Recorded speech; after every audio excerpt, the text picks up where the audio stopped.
गौ, गायत्री, गंगा और गीता की रक्षा के लिए सारे हिंदू प्रयासरत रहते हैं ताकि सनातन धर्म जीवित रहे।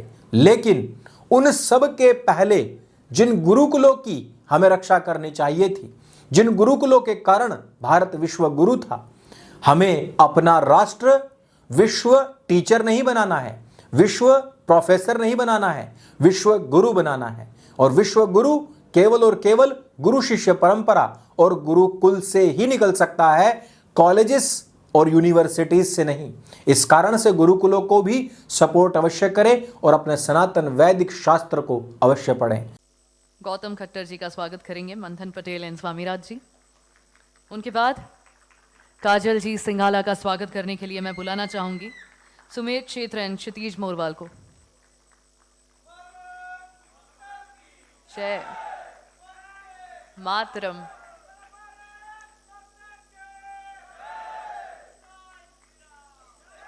श्री राम।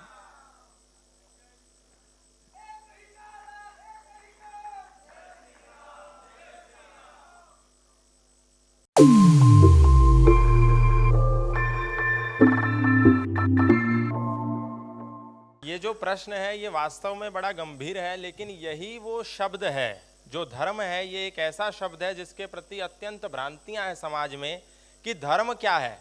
मेरा धर्म हिंदू है, तुम्हारा धर्म मुसलमान है, उसका धर्म ईसाईयत है, उसका धर्म यहूदी है, जैनिज्म है, पारसी है, बौद्ध है। ये मेरा धर्म, ये तेरा धर्म। पहली बात तो ये धर्म अनेक नहीं है, एक नहीं है, दो नहीं है, तीन नहीं है, चार नहीं है, सबका धर्म समान है। धारणात धर्म इत्याहु, जो सिद्धांत जीवन में धारण करके मनुष्य उत्कृष्टता को प्राप्त होता है वो धर्म है।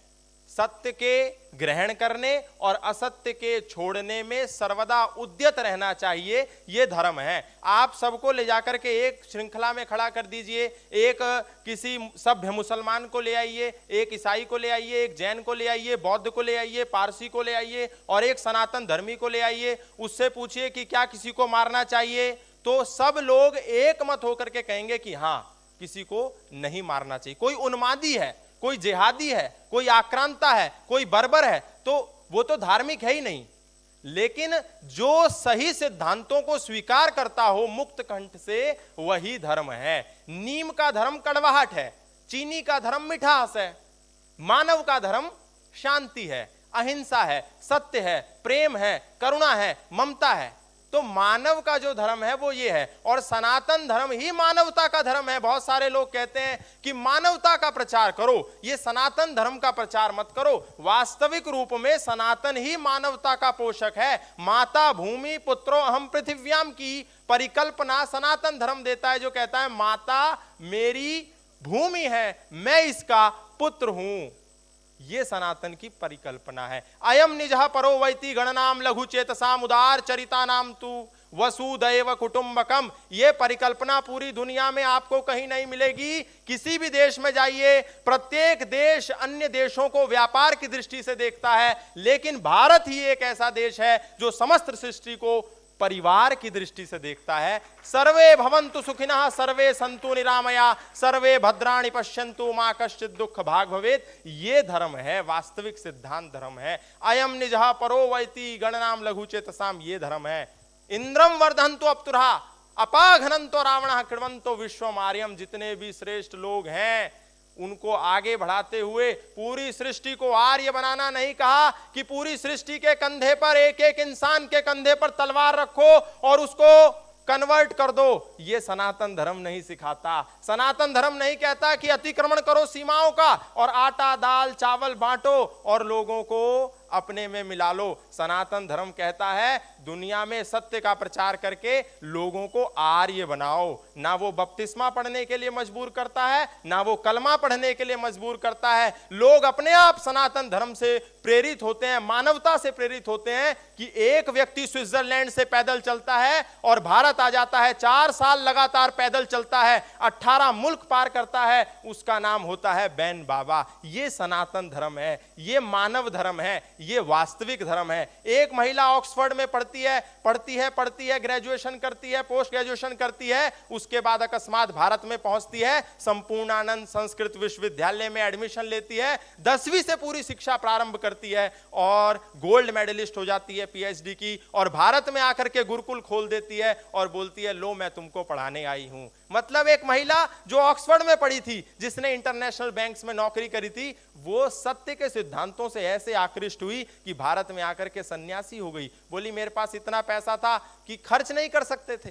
तो ये क्या था? हम तो नहीं गए थे बंदूक लेके, हम तो नहीं लेके गए थे दो बोरी आटा, 4 बोरी चावल, वो स्वयं आए। ये सत्य की शक्ति है, ये सत्य का सामर्थ्य है। इसीलिए जो सच है, जो कर्तव्य है, काजल बहन ने बताया, जो सत्य है, जो कर्तव्य है, जो करने योग्य है वो धर्म है, जो ना करने योग्य है वो अधर्म है। बहुत बहुत धन्यवाद। तो गौतम जी, आपसे एक प्रश्न करना चाहूंगी मैं। पहली बात तो जैसे काजल जी बोल रही हैं कि चलिए आपसे लास्ट प्रश्न है इसलिए क्योंकि हाई कोर्ट ने एक बात कही थी कि सनातन जो है वो जीने का तरीका है, कोई रिलीजन नहीं है। तो जैसे कि मानते नहीं है लोग कि हिंदू राष्ट्र है, तो आपको क्या लगता है कि भारत दोबारा हिंदू राष्ट्र कब तक बनेगा और कैसे बन सकता है? देखिए, बड़ा ही आपने रोचक सवाल किया है, बड़ा रोचक प्रश्न किया है, और ये चारों तरफ से आवाज आ रही है। जितने भी सनातन धर्म के प्रचारक हैं, प्रवक्ता हैं, या जितने भी वॉरियर्स हैं, वो सब इस बात को कह रहे हैं कि हमको भारत को सनातन हिंदू राष्ट्र बनाना है, हम हिंदू राष्ट्र बनाएंगे। लेकिन यहाँ बैठे मैं हर एक व्यक्ति से कहना चाहता हूं कि हिंदू राष्ट्र नहीं बनेगा केवल भाषणवादी नारों से, हिंदू राष्ट्र नहीं बन सकता गिरजा मस्जिद मिंबारों से, हिंदू राष्ट्र नहीं बन सकता पीरों की कब्र मजारों से, हिंदू राष्ट्र नहीं बनता लंबी चौड़ी कोठी कारों से, हिंदू राष्ट्र बनेगा केवल गुरुकुल के प्रचारों से, हिंदू राष्ट्र बनेगा केवल गुरुकुल के प्रचारों से। बहन जी बता रही थी कि कैसे लव जिहाद लगातार एक दीमक की तरह हमारे घर में घुस रहा है। क्यों घुस रहा है? क्योंकि हमने उनको नहीं पढ़ाया पद्मिनियों का जोहर, इसीलिए चुन लिए उन्होंने गैर मजहब के शोहर। यदि हम उन्हें बताते कि हमारे पूर्वजों का इतिहास क्या है, यदि हम उन्हें बताते कि मर्यादा पुरुषोत्तम श्री राम का इतिहास क्या है, योगेश्वर श्री कृष्ण का इतिहास क्या है, तो शायद हमारी बेटियां किसी गैर मजहब के चंगुल में ना फंसती। आज हमको सनातन वैदिक धर्म के मूल में जाना होगा। वेदो खिलो धर्म मूलम, हमने वेद को छोड़ दिया, इसीलिए हम नावेद हो गए, हम जावेद हो गए। वेदो खिलो धर्म मूलम, वेद ही हमारा आदि मूल परमेश्वर का दिया हुआ संविधान है। सब लोग बोलते हैं कि अरे तुम्हारा सनातन धर्म कैसे पुराना हो सकता है? तो हम एक सिंपल से फैक्ट में जाएं, एक सिंपल से मैथमेटिक्स में जाएं कि इस्लाम का प्रादुर्भाव कब हुआ? आज से 1400 साल पहले। लाया कौन? संस्थापक कौन था? हजरत मोहम्मद। ईसाईयत का संस्थापक कौन था? ईसा मसीह। आया कब? आज से 2000 साल पहले। जैनिज्म, बौद्धिज्म, यहूदी, पारसी, इनका इतिहास 5000 साल पहले नहीं मिलता। तो सनातन धर्म कितना पुराना है? ये एक प्रश्न है, कोई आपसे पूछ ले।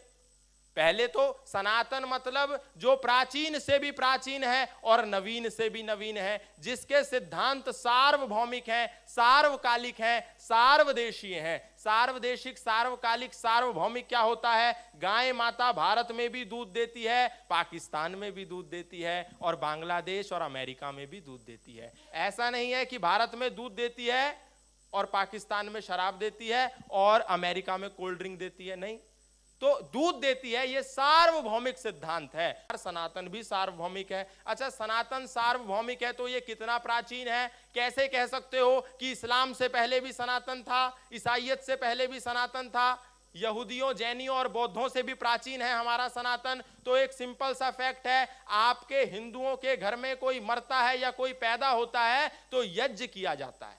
यज्ञ, कोई भी प्रक्रिया होगी 16 संस्कारों में से तो यज्ञ किया जाएगा। पंडित जी घर पर आएंगे और आपसे कहेंगे यजमान महोदय हाथ में जल ले लीजिए और संकल्प लीजिए। क्या संकल्प लीजिए? तो पंडित जी शुरू करते हैं, बोलते हैं एको वृंदः षण्णवति कोटयो अष्टौ लक्षाणि त्रिपंचाशत् सहस्राणि चतुर्विंशत्यादि शत संवत्सरे उत्तरायणे या दक्षिणायने अमुक ऋतौ अमुक मासे अमुक गोत्रे जम्मूदीपे भरतखंडे आर्यवर्तांतर्गते उत्तराखंड प्रदेशे देहरादून जनपदे शेरपुर ग्रामे अहम देव यज्ञ क्रियते। अब ये क्या है, हमने कभी जानने का प्रयास नहीं किया, हमने अपने नौजवानों को नहीं बताया, ना हमारे बच्चों ने कभी पूछा। पंडित जी आए, ओम विश्वानि देव सवितर दुरितानि परासुआ यद भद्रम तन्न आसुआ स्वाहा आकर के कह करके चले गए। ना हमने उनसे पूछने का प्रयास किया कि पंडित जी इसका अर्थ क्या है, ना उन्होंने हमको कभी बताया। इसका अर्थ है एको वृंदः, 1 अरब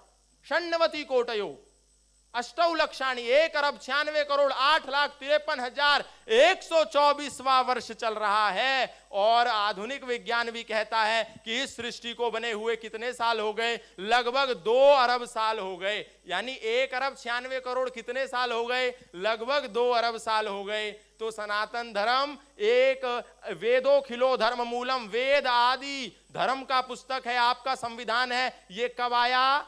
जब सृष्टि आई, जब परमात्मा ने प्रोडक्ट लॉन्च किया तभी यूजर गाइड दिया। ऐसा नहीं किया कि प्रोडक्ट तो पहले बना दिया इस सृष्टि को और यूजर गाइड कब आया? कई अरब साल बाद आया और बोला कि ये अल्लाह मियां का फरमान है कुरान। ऐसा नहीं। प्रोडक्ट आईफोन 14 अभी आया है तो यूजर गाइड 4 साल बाद आएगा आईफोन 17 के साथ? नहीं, यूजर गाइड भी प्रोडक्ट के साथ आएगा। ये सनातन के सिद्धांत हैं। मैंने पिछले व्याख्यान में कह दिया कि अहिंसा मनुष्य का धर्म है, लेकिन शायद स्वामी जी को ये लगा कि मैं ऐसा कह रहा हूं कि हिंसा नहीं करनी। नहीं, सदा अहिंसा सर्वोत्तम मन की कस्तूरी है, पर दुष्ट नहीं माने तो हिंसा बहुत जरूरी है। अरे सोमनाथ का मंदिर टूटा, सोमनाथ का मंदिर टूटा, कहां अहिंसा थी? शकहूणों ने हमको लूटा, कहां अहिंसा थी? भिक्षुणियों की छाती काटी, कहां अहिंसा थी? अरे लाशों से व्यभिचार किया, क्या वहां अहिंसा थी? हिंसक पशु के लिए व्यर्थमय हलवा पूरी है और दुष्ट नहीं माने तो हिंसा बहुत जरूरी है।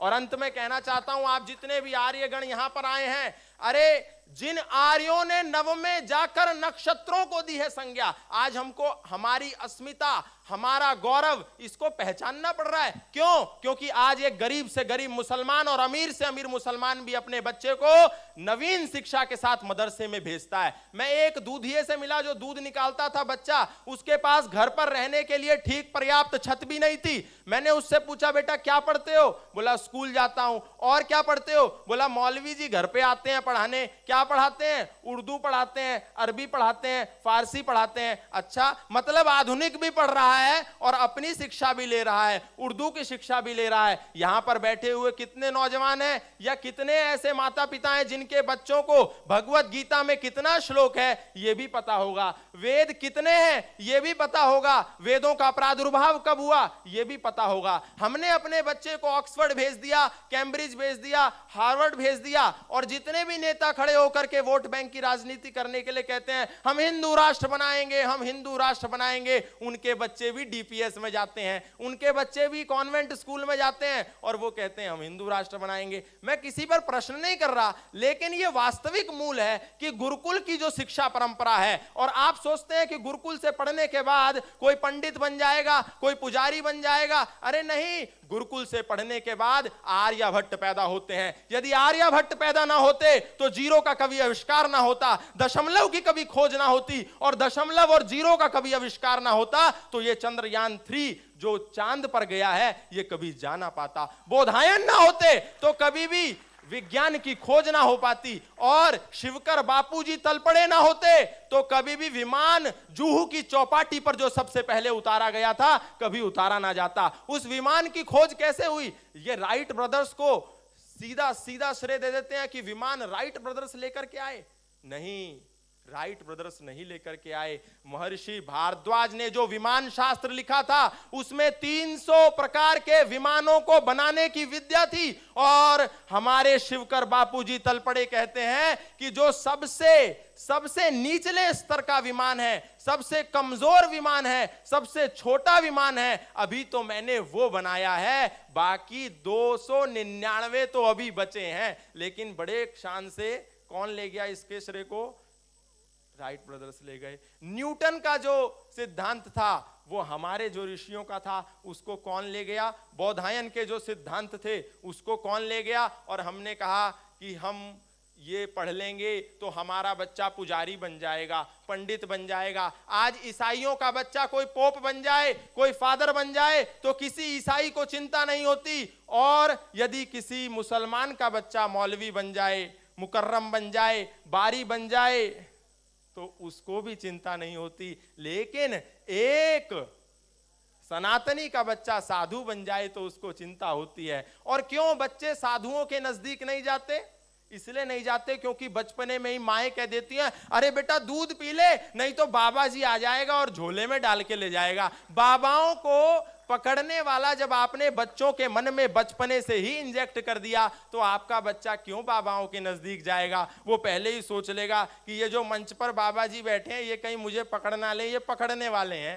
तो साधुओं का और वेदों का वेद तो घड़रियों के गीत हैं। हमने मैक्स मूलर को सिर पे बिठा लिया, बोला मैक्स मूलर वेदों का विद्वान था जी। मैक्स मूलर को कोई वेदों के विद्वता की जानकारी नहीं थी। मैक्स मूलर तो संस्कृत का सा भी नहीं जानता था। मैक्स मूलर को लाया गया था जर्मनी से ला करके उसने वेतन भोगी कर्मचारियों को यहां अपॉइंट किया, और विलियम हंटर नाम के एक अंग्रेज के निरीक्षण में विलियम हंटर कमीशन बनाया और बोला कि ये जो मनुस्मृति है, ये जो वेद हैं, ये जो दर्शन है, ये जो उपनिषद हैं, इनका भाष्य करो अंग्रेजी में। और भाष्य करने के बाद कमीशन ने रिपोर्ट सौंपी। अब कमीशन ने जब रिपोर्ट सौंपी अंग्रेज सरकार को तो उन्होंने कहा कि अब इसमें मिलावट करो, ये तो दुनिया का सबसे बड़ा संविधान हो सकता है मनुस्मृति, और उस मनुस्मृति में मिलावट कर दी गई। वास्तविक मनुस्मृति वो मनुस्मृति नहीं है। वास्तविक मनुस्मृति को फिर प्रारूप दिया प्रोफेसर सुरेंद्र कुमार जी ने, जो गुरुकुल कांगड़ी विश्वविद्यालय के भूतपूर्व कुलपति हैं।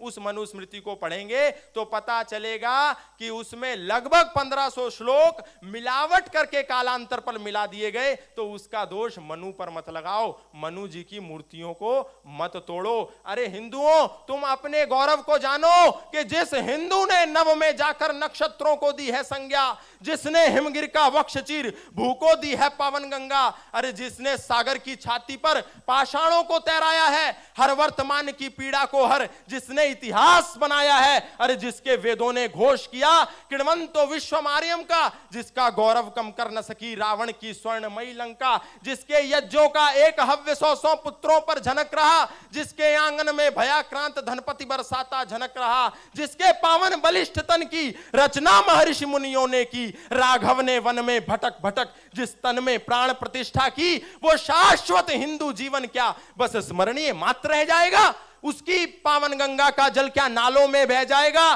उसके गंगाधर शिव शंकर क्या लेस समाधि सो जाएंगे? उसके पुष्कर, उसके प्रयाग क्या गर्त मात्र हो जाएंगे?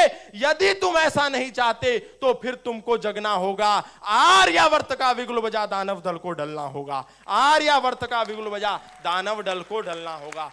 आपके यदि 2 बच्चे हैं और आपको संशय होता है कि मेरा बच्चा पुजारी ना बन जाए, तो एक बच्चे को तो कम से कम गुरुकुल भेजो, तभी ये भारत की सनातन संस्कृति बचेगी। गुरुकुल बचेंगे तो ही संत परंपरा बचेगी। आज मदरसों की संख्या पिछले 10 साल में, 20 साल में, 30 साल में किधर को गई, और गुरुकुलों की संख्या किधर को गई, ये आप देख लेना। प्रत्येक मस्जिद का एक निर्धारित शुल्क है कि किसी का निगाह होगा तो वो निर्धारित शुल्क मौलवी को तो देगा ही देगा, मदरसे को देगा पक्का। वो देना ही पड़ता है, वरना शादी निगाह नहीं करते। मेरे के पास एक मुसलमान आया, मैंने बोला आपके यहाँ कैसे शादी होती है? बोला जी इतनी 2500 की पर्ची तो पहले मदरसे की कटती है, कोई भी प्रोग्राम हो घर में, मौलवी जी यदि आएंगे तो 2500 की पर्ची कटेगी, वो तो निर्धारित है, उससे ऊपर कट जाए तो कट जाए। और जितने भी स्टडी सेंटर हैं बाइबल के, वो निर्धारित पैसा अपनी आय का देते हैं बाइबल स्टडी सेंटर को। जितने भी गिरजाघर हैं वो सारे बाइबल स्टडी सेंटर से कनेक्टेड हैं। हर संडे को वहां मिलते हैं, बाइबल पढ़ी जाती है। लेकिन कितने मंदिर गुरुकुलों से कनेक्ट हैं, ये आज हमको सोचने की जरूरत है। मंदिरों के साथ साथ गुरुकुलों को भी बढ़ाना है, क्योंकि राम मंदिर जो बन रहा है वहां राम जी आपको चिल्ला चिल्ला करके एक शंखनाद कर रहे हैं और कह रहे हैं कि मैं मंदिरों में ही यदि सिर्फ कैद रहा तो फिर से उजाड़ा जाऊंगा, मुझे विद्यालयों में भी पढ़ाया जाए, मैं तभी काम आऊंगा, मैं तभी काम आऊंगा। बहुत बहुत धन्यवाद। बहुत बहुत धन्यवाद गौतम जी, और बहुत बहुत बहुत अच्छा आपने बोला।